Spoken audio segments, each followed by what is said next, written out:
Hello students, our next topic is TS of young anther. जो भी young anther होता है उसका हम टीएस स्टडी करेंगे। सबसे पहले एंथर क्या होता है? कोई भी जो फ्लावर होता है उसमें जो भी स्टेमन होता है उसका जो फर्टाइल पोर्शन होता है वो कौन सा होता है? एंथर। जैसे ही हम इसका टीएस लेंगे, जैसे इस टाइप से कोई भी एंथर है, जैसे ही हम इस टाइप से इसका ट्रांसवर्स सेक्शन लेंगे तब हमें इस टाइप की एक स्ट्रक्चर दिखाई देती है। इसमें क्या होगा? सबसे पहले हम बोलेंगे कि जो भी टीएस, जैसे हम एंथर का टीएस देखते हैं उसमें आउटर में क्या हो गए? Circular in outline. कंप्लीट जो एंथर होता है ये यहाँ पर 4 लेयर से सराउंडेड होता है। The outermost single layer is known as epidermis. जो भी epidermis, the next layer to epidermis is known as endothecium. और एंडोथीसियम के बाद जो भी नेक्स्ट लेयर आती है that is known as middle layer. And next to middle layer is tapetum. Complete ये जो भी एंथर होता है वो 4 लेयर से सराउंडेड होता है। जो भी एपिडर्मिस और जो भी एंडोथीसियम होती है ये कैसी होती है? वन सेल लेयर्ड, यानी कि इनके जो भी लेयर होगी उसमें सिर्फ एक single cell epidermis, single cell endothecium. उसके बाद जो भी मिडल लेयर होगी उसमें 2 to 3 लेयर्ड सेल होंगी। अगेन जो भी टेपिटम होगी वो कैसी होगी? Single cell layered. क्लियर हुआ? उसके बाद क्या देखो, जो भी आउटर जो भी एपिडर्मिस, एंडोथीसियम और जो भी मिडल लेयर होंगे they perform the function of protection. ये प्रोटेक्शन में हेल्प करेंगी। और जैसे ही एंथर का डेहिसेंस होगा, पोलन ग्रेन को रिलीज करेगा, उस टाइम ये हेल्प करती हैं। उसके बाद जो भी इनर जो भी लेयर होती है टेपिटम, इसके मेन फंक्शन हो जाएंगे कि जो भी यहाँ पर जो डेवलपिंग जो पोलन ग्रेन होगा उसको ये नरिशमेंट प्रोवाइड करेगा। नरिशमेंट प्रोवाइड करने के साथ साथ में ये यहाँ पर कुछ एंजाइम्स को रिलीज करेगा, कैलोज प्लग का फॉर्मेशन करेगा। इस टाइप से जो भी टेपेटम का मेन फंक्शन हो जाएगा, it provide nourishment to the developing pollen grain. और जो भी आउटर जो 3 लेयर होगी ये प्रोवाइड करती है प्रोटेक्शन। उसके बाद क्या बता दिया, जो भी कंप्लीट एक एंथर होता है इसके चारों कॉर्नर पर क्या प्रेजेंट होता है? माइक्रोस्पोरेंजियम। जो भी माइक्रोस्पोरेंजियम होगा ये आगे डेवलप होके क्या बना लेंगे?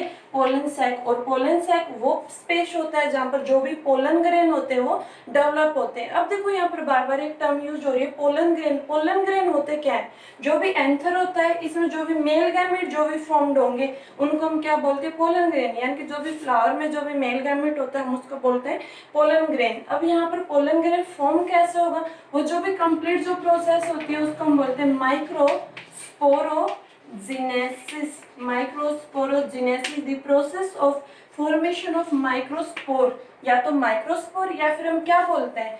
Pollen grain.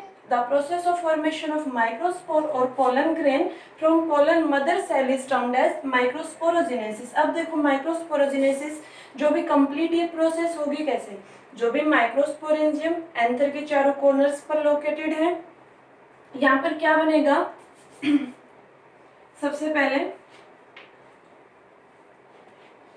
क्या होगा माइक्रोस्पोरोजेनेसिस में? सबसे पहले जो भी माइक्रोस्पोरेंजियम होगा यहाँ पर एक टिश्यू डिफरेंशिएट हो जाएगा जिसको हम क्या बोलते हैं? Sporogenous tissue.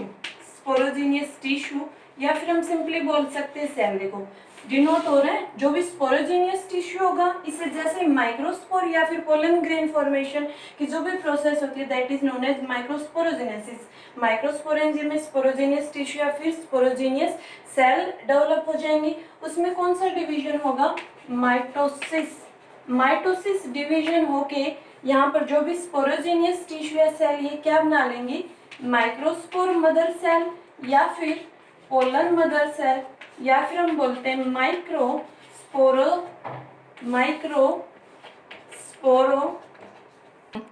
स्पोरोसाइट्स। क्या बोलेंगे? स्पोरोजीनियस टिश्यू से माइटोसिस होगा तो माइक्रोस्पोर मदर सेल बनेगी, पोलन मदर सेल बनेगी या फिर माइक्रोस्पोरोसाइट्स। यहाँ पर कैसा डिवीजन हो रहा है? माइटोसिस। माइटोसिस मीन्स कैसे होंगे? ये डिप्लॉइड सेल होंगे। उसके बाद अगेन इसमें कौन सा डिवीजन हो जाएगा? मियोसिस। जो भी माइक्रोस्पोर मदर सेल या फिर पोलन मदर सेल या फिर माइक्रोस्पोरोसाइट्स में मियोसिस डिवीजन हो जाएगा and it form microspore tetrad. क्या बना लेंगे? Microspore tetrad.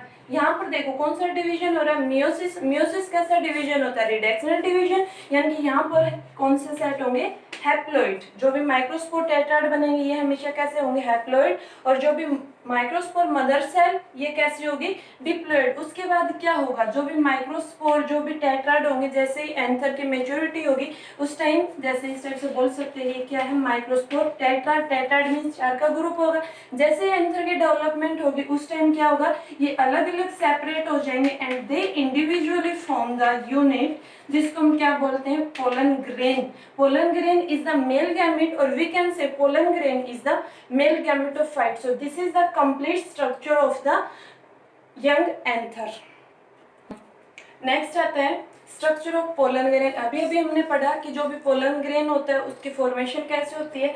नेक्स्ट आता है जो भी पोलन ग्रेन कैसा होगा, मेल गैमेटोफाइट या फिर मेल गैमेट होगा, उसकी स्ट्रक्चर क्या होती है। स्ट्रक्चर में देखो क्या होगा, जो भी कंप्लीट इस टाइप से, सबसे पहले हम क्या बोलेंगे, कैसी स्ट्रक्चर होती है, spherical structure and 25 to 50 micrometre in diameter.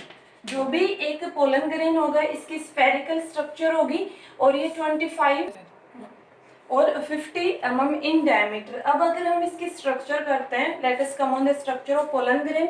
The outer most, जो भी इसकी जो लेयर होती है वो कौन सी होती है, एक्जाइन। आउटर मोस्ट लेयर होती है एक्जाइन, दिस वन एक्जाइन। और जो भी इनर मोस्ट जो भी लेयर होती है वो कौन सी होती है, इसकी एंटाइन। अब यहाँ पर एक बहुत ही इंपॉर्टेंट क्वेश्चन आता है कि जो भी एक्जाइन होती है ये किसकी बनी होती है, it is made up of sporopollenin. It is made up of sporopollenin. जो भी sporopollenin is the hardest organic material, resistant material known. कोई भी आज तक ऐसा एंजाइम या कोई भी ऐसा अल्कली नोन नहीं हुआ है जो कि स्पोरोपोलेनिन को डिग्रेड कर दिया। फिर जो भी पोलन ग्रेन होता है ये कितने भी हायर टेम्परेचर पे रहे कभी भी ये इसकी डिग्रेडेशन नहीं होती, because it is covered by sporopollenin. जो भी एक्जाइन होगी किसकी मेडअप होती है, स्पोरोपोलेनिन। जो भी स्पोरोपोलेनिन होता है यहाँ पर क्या प्रेजेंट होते हैं, जैसे एक लेयर हो गई स्पोरोपोलेनिन से वो कवर्ड होती है, लेकिन कुछ ऐसा प्लेस होता है जहाँ पर स्पोरोपोलेनिन अब्सेंट होती है, उसको हम क्या बोलते हैं, जर्म अपर्चर। इसको हम क्या बोलते हैं, जर्म अपर्चर। जैसे ही पोलन ग्रेन यहाँ पर डेवलप होंगे उस टाइम जो भी जर्म अपर्चर से यहाँ से पोलन ट्यूब जर्मिनेट होगी। नेक्स्ट जो भी इनर मोस्ट जो भी लेयर होती है ये कौन सी होती है, इंटाइन। इंटाइन किसकी मेडअप ऑफ होती है, सेलुलोज एंड एक्टिन। जो भी एक्जाइन होती है ये स्पोरोपोलेनिन की मेडअप ऑफ होती है और इंटाइन किसकी बनी होती है, सेलुलोज एंड पैक्टिन। उसके बाद इसके अगर हम इनर स्ट्रक्चर पे आते हैं, इट इज कवर्ड बाय ये प्लाज्मा मेम्ब्रेन। ये कंप्लीट इसका साइटोप्लाज्म हो जाएगा। इसमें अगेन हमारी 2 टाइप की सेल होंगी, vegetative cell, this one the uppermost large cell is known as vegetative cell and smallest lower cell is known as generative cell. जो भी वेजिटेटिव सेल होगी इसको हम किस टाइप से, मोस्टली 1 या 2 डिफरेंस इसमें करने होते हैं। वेजिटेटिव सेल में क्या होता है, यहाँ पर large irregular shaped nucleus present होता है और जो भी इसका जो साइटोप्लाज्म होता है उसमें क्या फ्लोट करती है, जनरेटिव सेल फ्लोट करती है। जैसे ही पोलन ग्रेन का पोलिनेशन हो जाएगा, यानी कि जो भी फीमेल जो भी कार्पल या पिस्टल होता है वहां पर रीच कर जाएगा, उस टाइम जो भी वेजिटेटिव सेल में डिवीजन हो जाएगा and it form 2 male gamete. क्या बना लेंगे, 2, जैसे मेल को हम इस टाइप से डिनोट करते हैं ना, ये 2 मेल गैमेट बना लेंगे। और जो भी जनरेटिव सेल जैसे ही इसका आगे डेवलपमेंट होगी, जनरेटिव सेल उस टाइम क्या बना लेंगे, पोलन ट्यूब।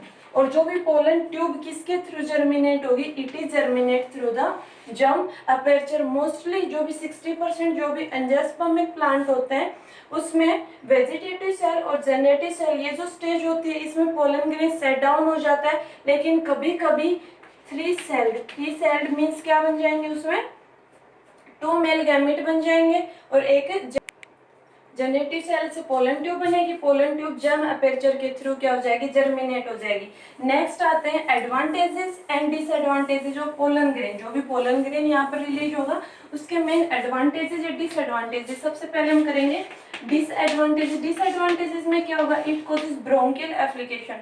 मोस्टली क्या होगा, पोलन ग्रेन हमेशा जो भी एंथर होगा उससे बाहर निकलेंगे, वाइंड से पोलिनेशन होगा यानी कि transfer of anther transfer of pollen grain from anther to stigma, जो भी फीमेल जो भी रिप्रोडक्टिव पार्ट होता है जैसे इसका ट्रांसफर होता है, that process is known as pollination. तो उस टाइम क्या होता है, समटाइम जो भी रेस्पिरेशन से रिलेटेड ये डिसऑर्डर क्रिएट करते हैं, ब्रोंकियल एप्लीकेशन ये कॉज करते हैं। सेकंड, इसका मेन एडवांटेज क्या हो जाएगा कि जो भी पोलन ग्रेन होते हैं ये किसी न्यूट्रिएंट्स होते हैं, सो मोस्टली जो भी स्पोर्ट्स पर्सन होते हैं इसको एज ए टैबलेट कंज्यूम करते हैं। ओके, उसके बाद नेक्स्ट आती है हमारे यहाँ पर एक मेन टर्म क्रायो प्रिजर्वेशन, कि जो भी मेल गैमेट होते हैं जैसे ही इसको लिक्विड नाइट्रोजन में स्टोर करके रखते हैं, लिक्विड नाइट्रोजन में जैसे स्टोर करते हैं, वो जो कंप्लीट जो प्रोसेस हो जाएगी that is known as cryopreservation. The preservation of male gamete pollen grain into the liquid nitrogen is termed as cryopreservation. जो भी लिक्विड नाइट्रोजन होता है इसका टेम्परेचर कितना होता है, -196 डिग्री सेल्सियस। ये कंप्लीट जो भी एंथर था उसके बारे में स्टडी है, इसमें हमने 3 स्टडी की है। सबसे पहले टीएस ऑफ यंग एंथर, उसके बाद पोलन ग्रेन की स्ट्रक्चर, उसके बाद नेक्स्ट आगे इसके एडवांटेजेस एंड डिसएडवांटेजेस। अच्छे से करना, अगर कोई भी प्रॉब्लम है तो मुझे कमेंट बॉक्स में बता सकते हो। Thank you.